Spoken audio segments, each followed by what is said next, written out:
The Golden Planet. As Thou was winding up her narrative, my attention was drawn to lights of different colors, which had lit up near her seat. When she had finished talking, she made a gesture.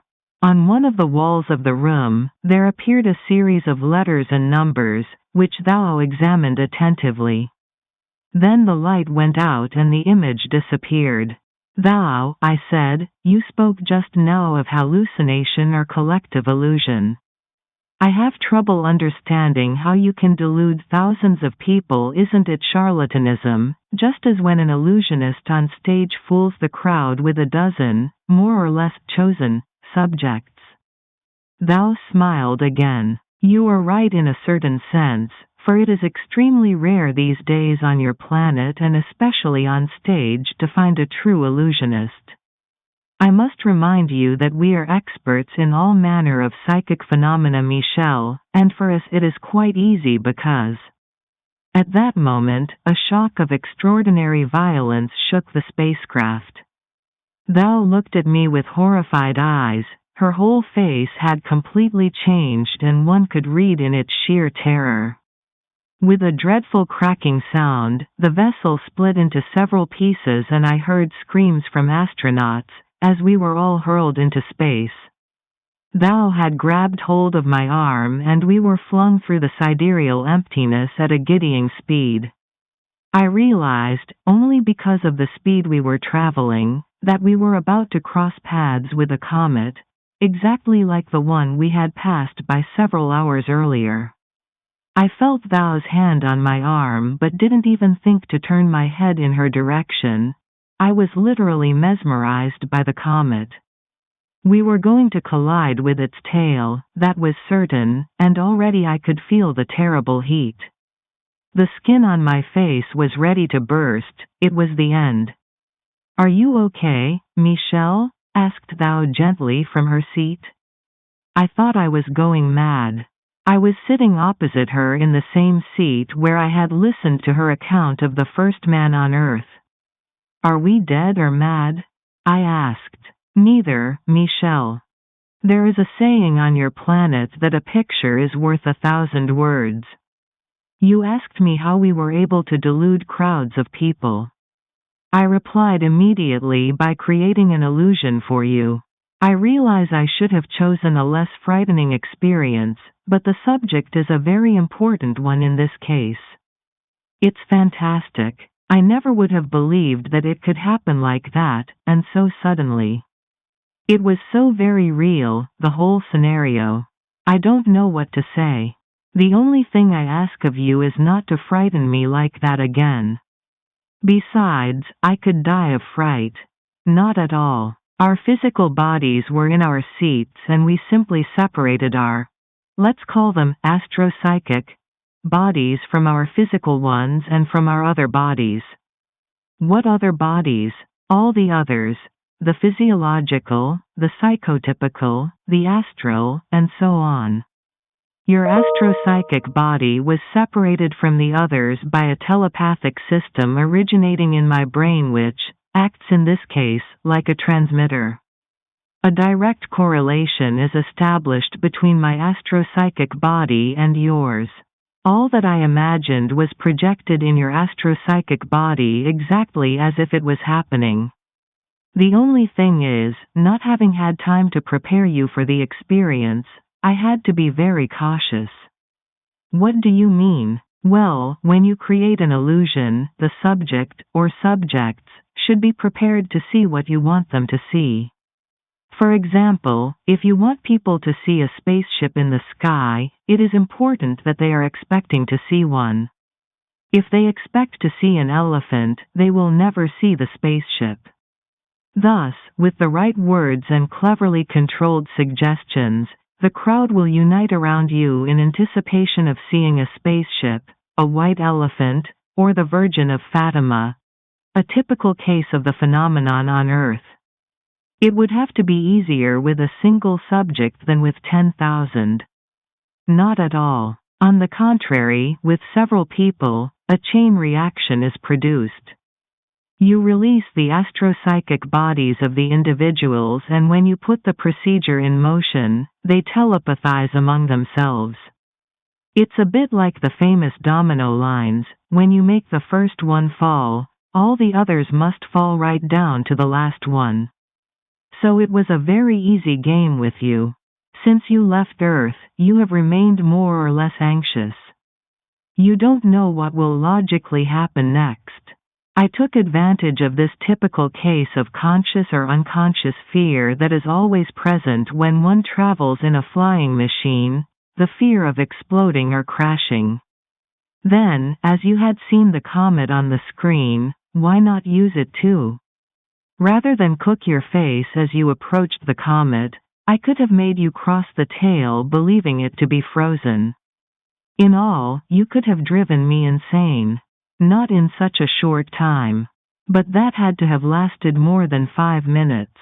No more than 10 seconds, just as in a dream, or should I say a nightmare, which occurs, by the way, in approximately the same manner.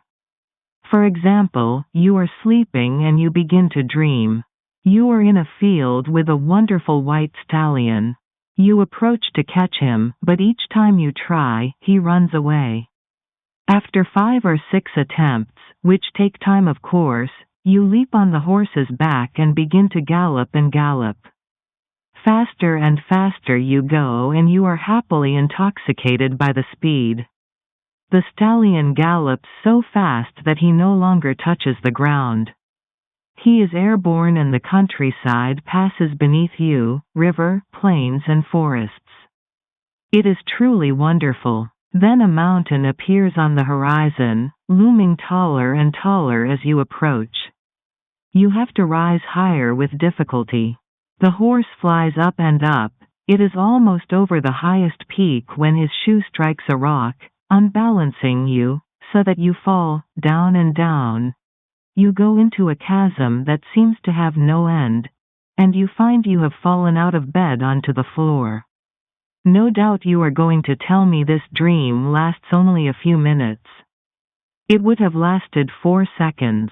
The dream started as though, from a certain point, you wound back a film on video and then watched it. I know it is difficult to comprehend, but in this particular dream, all would have begun at the moment you lost your balance in bed. I confess that I don't understand. I'm not at all surprised, Michel. To understand completely requires much more study in the field, and, on Earth at the present time, you don't have anyone capable of instructing you on the subject. Dreams don't really matter for the moment, Michel, but without your realizing it, during the few hours you have spent with us, you have made great progress in certain areas, and this is what matters. Now it is time to explain to you our motives for bringing you to Thiaoouba. We are entrusting you with a mission. This mission is to report all that you are going to see, live and hear during your time with us. Report everything in one or several books that you will write when you return to Earth. We have been observing the behavior of the people on your planet for thousands and thousands of years, as you now realize. A certain percentage of these people are arriving at a very critical point in history, and we feel that the time has come to try to assist them. If they will listen, we can ensure that they take the right path. This is why you have been chosen. But I am not a writer. Why haven't you chosen a good writer, someone well known, or a good journalist? Thou smiled at my vehement reaction. The only writers who might have done it, as it must be done, are dead, I mean Plato or Victor Hugo, and they still would have reported the facts with too much stylistic embellishment. We require the most precise account possible. Then you need a journalist reporter. Michel, you know yourself that journalists on your planet are so inclined towards sensationalism that they often distort the truth. How often, for example, do you see news reports that differ from channel to channel or paper to paper? Whom do you believe when one gives the death toll in an earthquake as 75, another as 62 and another as 95? Do you really imagine we would trust a journalist? You're absolutely right, I exclaimed. We have observed you and we know all about you as we know about some others on Earth, and you were selected. But why exactly me? I am not the only one on Earth capable of objectivity. Why not you? In time, you will learn the principal reason behind our choice. I didn't know what to say. Moreover, my objections were ridiculous since I had already embarked on this affair and there was no going back. Ultimately, I had to admit I was enjoying this space voyage more and more. Certainly, millions of human beings would have given all they owned to be in my place. I will argue no further thou. If this is your decision, I can only yield to it. I hope I will be equal to the task. Have you considered that 99% of people will not believe a word of what I say? For most people it will be too incredible. Michel, almost 2,000 years ago, did they believe that Christ was sent by God as he claimed? Certainly not, for they wouldn't have crucified him had they believed. Now, however, there are millions who believe what he said. Who believes him? Do they really believe him thou? And who was he anyway? First of all, who is God? Does he exist? I have been expecting this question and it is important that you ask it. On an ancient stone tablet, which I believe is Nakal, it is written, "In the beginning there was nothing, all was darkness and silence." The Spirit, the superior intelligence, decided to create the worlds and he commanded to four superior forces. It's extremely difficult for the human mind, even when highly developed, to comprehend such a thing. In fact, in a sense, it is impossible. On the other hand, your astral spirit assimilates it when it is freed from your physical body. But I'm getting ahead of myself. Let's go back to the very beginning. In the beginning there was nothing except darkness and a spirit, the Spirit. The Spirit was, and is, infinitely powerful, powerful beyond the comprehension of any human mind. The Spirit is so powerful that he was able, by the action of his will alone, to trigger an atomic explosion with chain reactions of unimaginable force. In fact, the Spirit imagined the worlds, he imagined how to create them, from the most enormous to the most minuscule. He imagined the atoms. When he imagined them he created, in his imagination, all that moved and will move, all that lived and will live, all that is motionless, or seems to be, every single thing. But it existed only in his imagination. All was still in darkness. Once he had an overall view of what he wanted to create, he was able, by his exceptional spiritual force, to create, instantaneously, the four forces of the universe. With these, he directed the first and the most gigantic atomic explosion of all time, what certain people on Earth call, the Big Bang. The Spirit was at its center and induced it. Darkness was gone and the universe was creating itself according to the will of the Spirit. The Spirit was thus, is still, and always will be, at the center of the universe, for he is the master and creator of it. Well then, I interrupted, it's the story of God as the Christian religion teaches it, or just about, and I never believed in their nonsense. Michel, I speak of no religion such as exists on earth and especially not the Christian religion. Don't confuse religions with the creation and the simplicity of all that ensued. Don't confuse logic with the illogical distortions of religions. We will have the opportunity to talk again later on this subject, and you are certainly in for some surprises. For the moment, I was trying to explain the creation to you.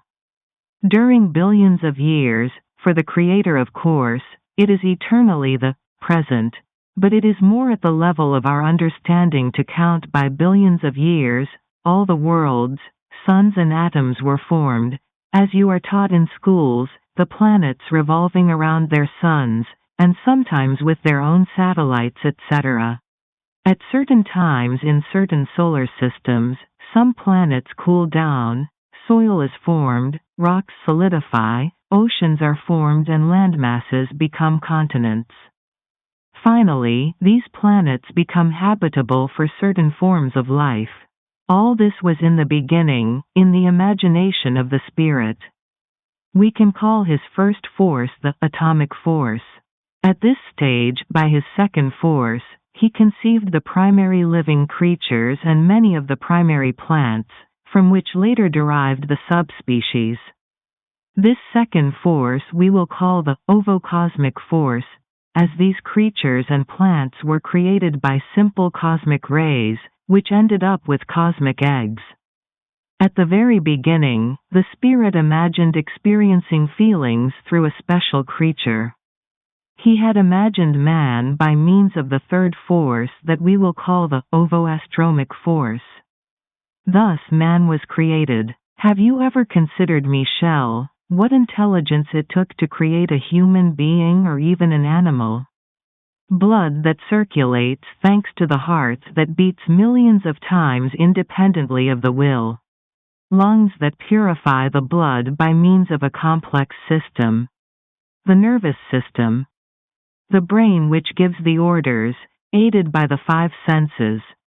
The spinal cord which is ultra-sensitive and which will make you, instantly, withdraw your hand from a hot stove so you won't burn yourself.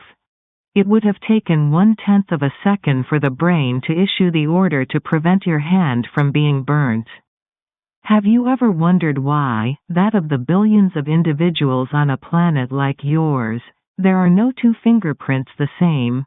And why, what we call the crystalline of the blood, is just as unique among individuals as the fingerprint? Your experts and technicians on Earth, and on other planets, have tried and still try to create a human body. Have they succeeded? In regards to the robots they have made, not even the most highly perfected will ever be more than a vulgar machine in comparison with the human mechanism. To go back to the crystalline I mentioned just now, it is best described as a certain vibration particular to the blood of each individual. It has nothing to do with the blood group. Various religious sects on Earth believe absolutely in the rightness of refusing blood transfusions. Their reasons relate to the teachings and books of their religious teachings and their own interpretations of these, whereas they should look to the real reason, which is the impact the different vibrations have on each other.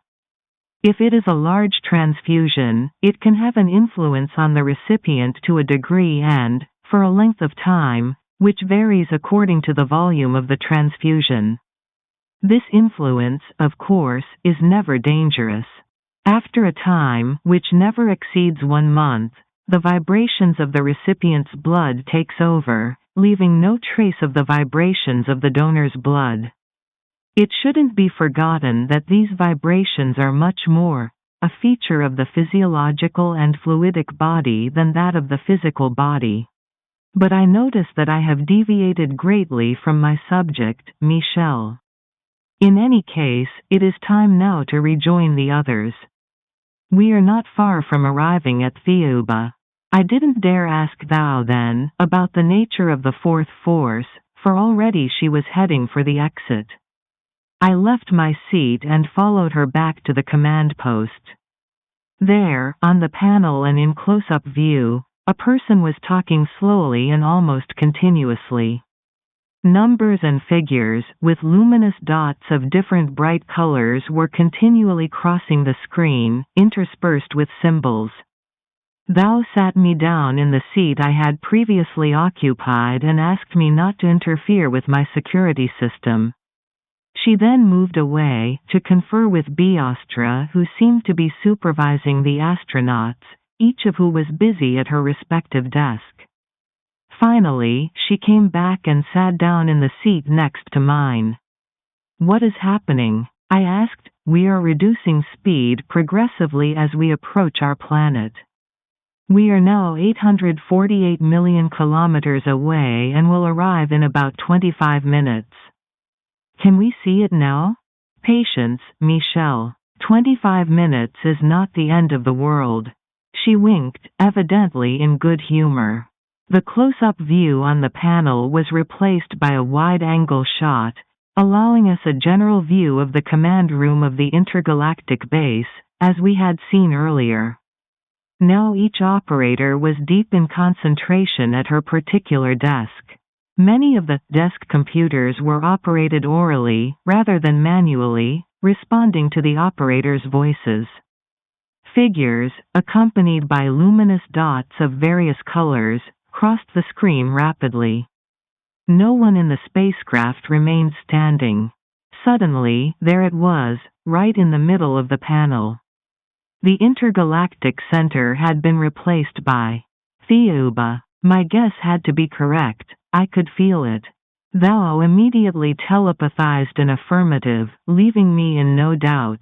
As we approached and Thiaoouba grew on the panel, I couldn't take my eyes off the sight, for what I saw before me was indescribably beautiful. Initially, the first word which sprang to mind was luminous. This then was juxtaposed with golden, but the effect produced by this color was beyond any description. If I were to invent a word, perhaps one that might apply would be lumino-vapor golden. In fact, one had the impression of plunging into a luminous and golden bath, almost as if there were very fine gold dust in the atmosphere. We were descending gently onto the planet and the panel no longer showed its contours, but rather, the contours of a continent could be distinguished, ending abruptly at an ocean that was sprinkled with a multitude of islands of different colors. The closer we came, the greater was the detail discernible. The zoom lenses were not used at the time of landing, for a reason which was explained to me later. What captivated me most was the color before me. I was dazzled. All the colors were, in each tonal variation, more vivid than ours. A bright green, for example, almost shone, it radiated color. A dark green had the opposite effect, it kept its color. It is extremely difficult to describe, for the colors on this planet could not be compared with any that exist on Earth. A red could be recognized as red, but it wasn't the red we know. There is a word in Thou's language which defines the types of colors on Earth and on planets similar to ours. Our colors are kalbiloka, which I translate as dull. Theirs, on the other hand, are theosolokovaniki, which means they radiate their colors from within. My attention was soon drawn to what looked, on the screen, like eggs. Yes, eggs. I could see the ground dotted with eggs, some half covered with vegetation, and others quite bare. Some seemed bigger than others and some lay down. Others were upright with what looked like the pointed end towards the sky. I was so astonished by this sight that I turned again towards Thou to ask her about these eggs, when suddenly on the screen, there appeared a round form surrounded by several spheres of different sizes, and, slightly further away, yet more eggs. These ones were enormous. I recognized the spheres to be space vessels just like ours. Affirmative, said Thou from her seat, and the round form you see is the cell in which our spacecraft will be accommodated in a few moments, for we are in the process of docking. And the gigantic eggs, what are they? Thou smiled. Buildings, Michel, but just now, there is something more important that I must explain to you. Our planet contains many surprises for you, but there are two which could have harmful effects on you. I must therefore ensure that you take certain elementary precautions. Thiaoouba does not have the same gravitational force as your planet. Your weight would be 70 kilograms on Earth. Here it will be 47 kilograms. When you leave the spacecraft, if you aren't careful, you risk losing your sense of equilibrium in your movements and your reflexes. You'll be inclined to take too great a stride, and perhaps fall and injure yourself. But I don't understand. In your spacecraft, I feel fine. We have related the internal gravitational pull to correspond with that of Earth, or almost. Then you must be extremely uncomfortable, for you must weigh about 60 kilograms more than your normal weight, given your size. It's true that under this force, our bodies are heavier, but we have counterbalanced this by a semi-levitation, thus we are not uncomfortable, and at the same time, we have the satisfaction of seeing you move among us at ease. A slight jolt indicated we had docked. This extraordinary trip was over. I was going to put my foot on another planet. The second point, thou resumed, is that you will be obliged to wear a mask, for a while at least, for the brightness and the colors will literally intoxicate you, just as if you had drunk alcohol. The colors are vibrations that act on certain points on your physiological body. On Earth, these points are so slightly stimulated, so little exercised, that here, consequences could be unfortunate. The security force field of my seat had just been turned off, liberating me again, to move about as I pleased. The panel was blank, but the astronauts were still busy. Thou led me towards the door and back into the room I'd first entered, where I had lain for 3 hours. There, she took a helmet, very light, which covered my face from my forehead to just below my nose. Let's go, Michel, and welcome to Thiaoouba. Outside the spacecraft, we walked along a very short walkway. Immediately, I felt lighter. The sensation was very pleasant, although somewhat disconcerting, since several times I lost balance and thou had to steady me. We saw no one, a fact that surprised me. Earthly perspective had led me to expect to be welcomed by a crowd of reporters, cameras flashing. Or something similar, perhaps a red carpet. Why not the head of state in person? For heaven's sake, these people wouldn't be visited by an extraplanetarian every day. But nothing. After a short distance, we arrived at a round platform, to the side of the walkway. Thou sat down on a circular seat inside the platform and signaled that I should sit down opposite her. She took out an object the size of a walkie-talkie, and immediately I felt myself pinned to the seat, just as I had been in the spaceship, by an invisible force field. Then, quite gently and with a barely perceptible hum, the platform rose by several meters and moved off rapidly towards the eggs, about 800 meters away. The thin and slightly perfumed air was lashing the exposed area of my face below my nose, which was very nice, its temperature being around 26 degrees Celsius. In just seconds, we arrived, and passed through the walls of one of the eggs, as if we'd passed through a cloud. The platform stopped and came to rest gently on the floor of the building. I looked around me in all directions. It seemed absurd, but the egg had disappeared. We had indeed entered the egg, and yet around us, as far as the eye could see, stretched the countryside. We could see the landing ground and the docked spaceships just as though we were outside. I understand your reaction, Michel, said thou, who knew what I was thinking. I'll explain the mystery to you later. Not far from us were gathered 20 or 30 people, all busy to some extent, in front of desks and screens which flashed with colored lights, similar to inside the spacecraft. A type of music played very softly, elevating me to a state of euphoria. Thou signaled me to follow her, and we headed towards one of the smaller eggs, situated near the supposed inside walls of this larger one. As we went, we were greeted with happiness by all we passed. I must mention here that thou and I made an odd couple as we moved across the room. The great difference in our heights meant that, as we walked side by side, she was obliged to move slowly so that I didn't have to run to keep up. My movements were more like ungainly jumps, for each time I tried to hurry, I exacerbated the problem. I had the task of coordinating muscles that were accustomed to moving a weight of 70 kilograms and now had only to move 47 kilograms. You can imagine the effect we created. We headed for a light that was shining on the wall of the small egg. In spite of my mask, I was very conscious of its brilliance. We passed beneath the light and went through the wall into a room that I immediately recognized as the one featured on the screen in the spaceship. The faces, too, were familiar to me.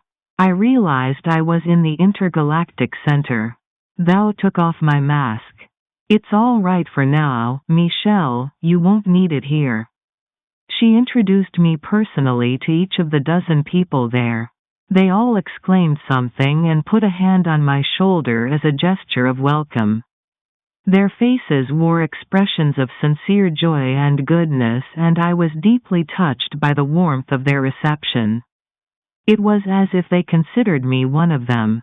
Thou explained that their principal question was, "Why is he so sad? Is he ill?" "I am not sad," I protested. "I know, but they are not accustomed to the facial expressions of the people of Earth. Faces here, as you can see, reflect a perpetual happiness."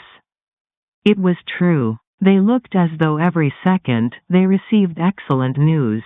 I had been aware that something was strange about these people, and suddenly it hit me. Everyone I had seen seemed to be of the same age.